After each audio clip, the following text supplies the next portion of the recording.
Alright,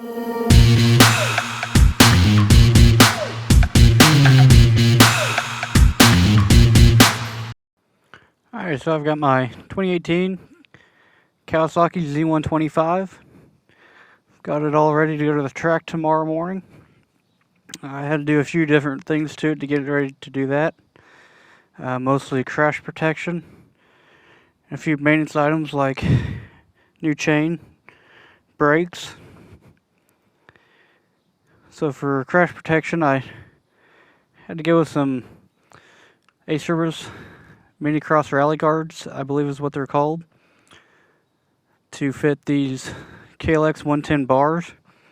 The OEM bars were bent from the previous owner. This bike was, it was a pretty poor attempt to be stunted, and well, as you can see, the fender was a little rough, and a few things around the edges are rough, but hey, that's okay. I wasn't too worried about that, being that I was going to take it to the track. It also had the muffler cut off, and well, as you can see, it was left outside probably more often than it should have been. But I got some new Galfer brake pads in the front, a EK nano ring chain. I went ahead and got a nano ring. These bikes don't make that much power, and well, it's just going to be rode at the track mainly, and pretty easy to keep up on maintenance. I have TST axle sliders in the front and rear, and along with that, I had to make my own peg sliders out of a cutting board, and they turned out pretty good. So there's a feeler peg from the factory that these come with, and I just took that off and went to the hardware store and got some bolts, and then Walmart for a cutting board, and went to chopping at it and came up with that. So it'll keep some metal off the track, and that's all they're really looking for to have. Everything I had to do to get this ready to go to the track is I have drilled out the drain plug as well as the filler dipstick plug. I still need to safety wire those two things, but that's mainly the last thing I've got on my list. I also had to go with some Amazon Special MZS shorty levers. Maybe not my first choice. I really do like using OEM levers, but that wasn't an option based on the setup. As you can see, there's a clutch safety wire, and the harness will interfere with this cluster here if you don't have this moved in for far enough for everything to fit. So that's why I had to go with what I did. But I'm going to give it a little bit of a ride here after a while and bed in the brakes and see how it rides. I might have to adjust the handlebars just slightly. Like I said, I haven't rode with it, so we'll just have to see. I also have to remove the rear fender, but on these bikes it's pretty easy to go from track to street because there's just 4 bolts underneath there and a few plug and play harnesses to disconnect. But other than that, I'm gonna go ahead and throw in some gear and get to riding this thing. Alright, so I've bedded in the brakes a little bit here. You know, the whole 30 down to 5 a few times, 40 down to 5 a few times, and then 50 down to 5 a few times. So I'm gonna go ahead and get some riding in here and see how she does. Should ride quite a bit better now that I don't have bent bars and all that. I noticed I do need to adjust them slightly over to the right a little bit. They are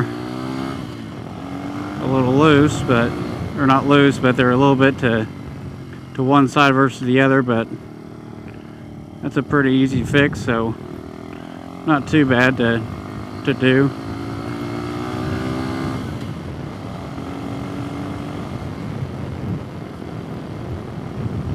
So I also did a fresh air filter and a fresh spark plug. I checked the gap before I installed that.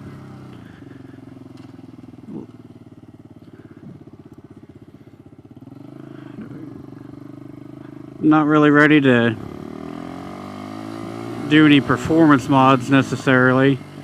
We're going to try to race in the bone stock class for a certain amount of time at least to get some laps underneath my belt first, and that'll be bone stock races against some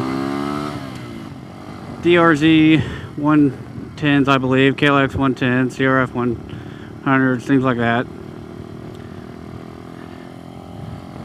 And then the class I'll end up going into once I do some mods, which I'll probably try to do a few mods at once I get ready to do so, and I'll be in the super stock class then once I modify the brakes, the intake, exhaust, any field programmer or anything like that, which starting out I don't think I really need yet. So this class only lets you really do the chain sprockets, you know, if you want to change the gearing, handlebars, levers, as well as they allow you to change tires. So I put a set of Kenda KD ones, KD Quick ones, or whatever the brand or the model is exactly.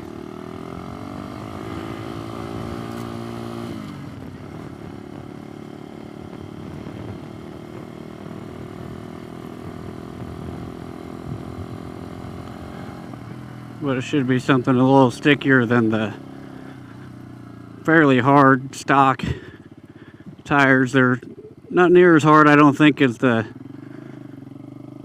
Honda Grom stock tires, which are the old V rubbers.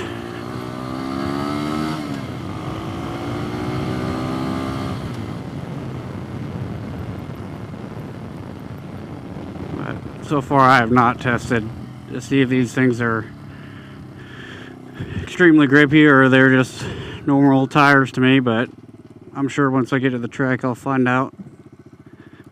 Hopefully no slipping, but we'll find out. I went ahead and ordered 2 sets of tires just in case I needed those.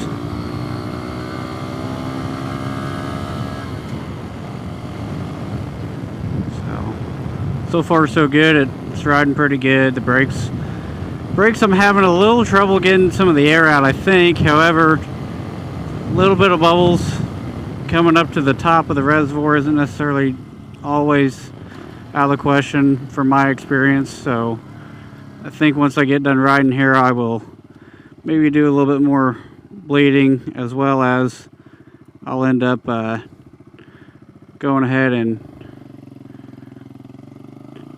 zip tying the front lever tonight to get rid of any excess air. But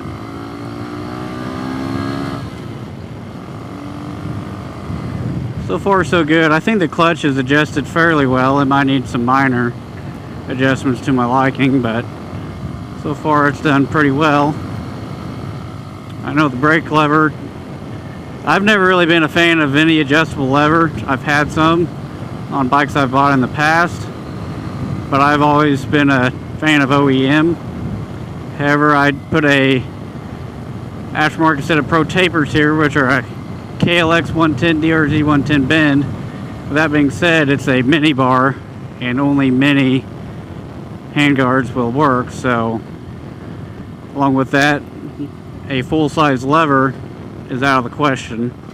These barely fit as is, so I didn't really want to cut down any levers or anything silly like that. I think one of the track requirements at one section said that you needed to have rounded ends of your levers, so nothing that would dig into the track, even though you are also required to have handguards as well, or some sort of bar end slider.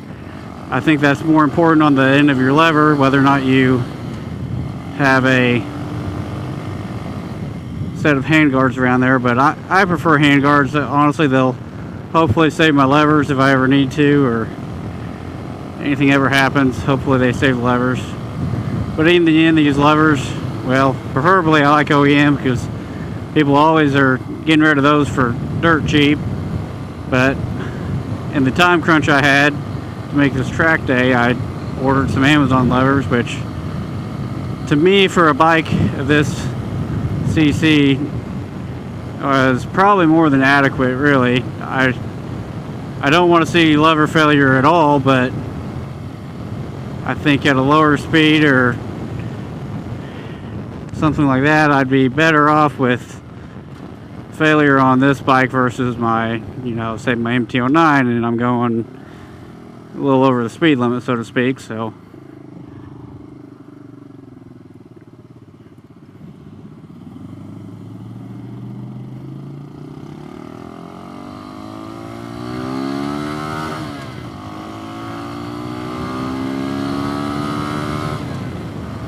alright, get to third gear and we'll cruise along to that. But one of the reasons why I chose one of these bikes is, well, for one, there's a plethora amount of people out there with parts, as well as spare parts for, say, you need a whole new engine. So there's a nice green car over there. Huh. Matches the bike pretty well. Call that Kawasaki green. Oh.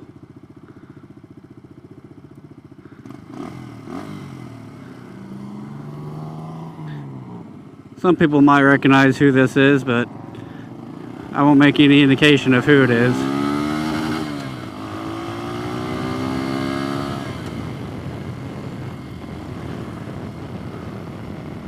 So as I was saying, one of the main reasons why I wanted one of these bikes as my track bike was I can always seem to find parts, and seems to have better information, as well as, like right now, I just put on a whole bunch of parts, and well, where am I going to go test it at?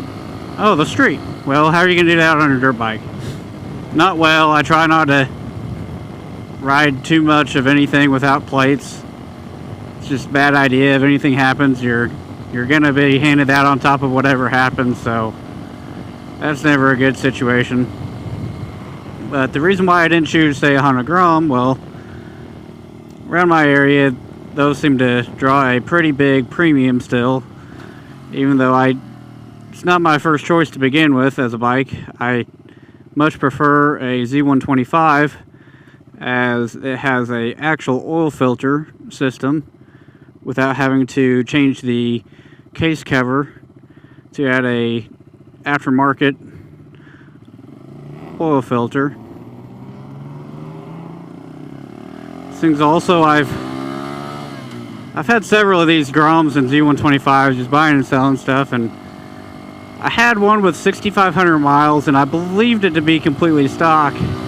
That's a Z125 that had that many miles, and I ended up, I mean, that thing would scoot. It'd get up to 73, no problem at all. However, with a Grom, I barely got 55, and with this particular one, I don't quite see 70 some, but it could have been a speedometer issue, or it could have just been whatever, better broken in, and it was all that. This one has just over 2,500 miles, so we'll just see how it does. We'll check it out if I ever do some upgrades, and I need to do some valve clearance checks on this thing, and just things that I am going to get to. It's just, well, I've got a track day, and it's better for me to get some seat time, even if the bike, not that it was not running right, but maybe not up to nominal, so.